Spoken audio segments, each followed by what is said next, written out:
6 fresh తాగేసాను అనమాట. ఇదిగోండి షేక్ తాగుతున్నాను. సో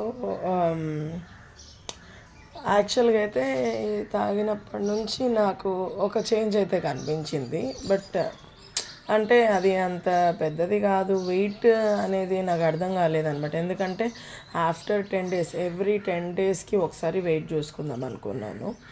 సో ఫస్ట్ ఇవాళ చెప్పబోయేది ఏంటంటే, మార్నింగ్ లేచేసి ఇదిగోండి బట్టలన్నీ ఉతికేసి మొత్తం మార్నింగ్కి బ్రేక్ఫాస్ట్ దోశ అనమాట. మా వాళ్ళు తోటకి వెళ్ళారు చీనకాయలు పీకడానికి. సో దోశకి రెడీ చేసేసాను. అండ్ కాసు నూకేసి మా వాడు ఇంకా పడుకుని ఉన్నాడు బుడ్డుగాడు. సో అందుకని నేను నా ఫ్రెష్ అనేది తాగేస్తున్నాను. It is nearly 7:30. సో 7:55 అయింది నౌ. సో ఆ ఫ్రెష్ 8 o'clock లోపల బ్రేక్ఫాస్ట్ కంప్లీట్ చేయాలి అని అన్నారు అన్న. సో 8 o'clock లోపల మ్యాక్సిమం ఎవ్రీడే నేను కంప్లీట్ చేయడానికి చూస్తున్నాను అనమాట. ఎందుకంటే ఏదో ఒక పని పడి, హాలిడే అయితే ఇంట్లో పని ఉంటుంది, దట్ అందరికీ తెలిసిందే. బట్ నేనైతే కంప్లీట్ చేస్తున్నాను. 8 o'clock లోపల ఏందన్నా కానీలే అది పక్కన పెట్టేసి ఇది పని చేసుకుంటూనే తాగేస్తున్నాను అనమాట. సో షేక్ మాత్రం చాలా టేస్టీగా ఉంది. నేను కుల్ఫీ ఫ్లేవర్ తీసుకున్నాను. సో ఈ ఫ్లేవర్ కూడా బాగుంది. నెక్స్ట్ టైం ఇంకొక ఫ్లేవర్ ట్రై చేస్తా. అండ్ ఒక పెద్ద చేంజ్ అన్నా కదా.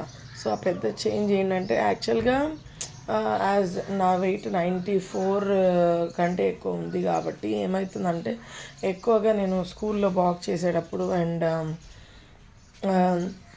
నాకు లీజర్ ఉన్నప్పుడు కూర్చొని కరెక్షన్స్ చేసుకున్న వెంటనే నేను లేచిన అనుకోండి, సో మై లెగ్ యాంకిల్ దగ్గర పెయిన్ వచ్చేది ఉండే అనమాట. సో యాంకిల్ దగ్గర పెయిన్ ఉండేది and I was unable to walk. అసలు వాక్ చేయడానికి కొంచెం కష్టంగా ఉండేది.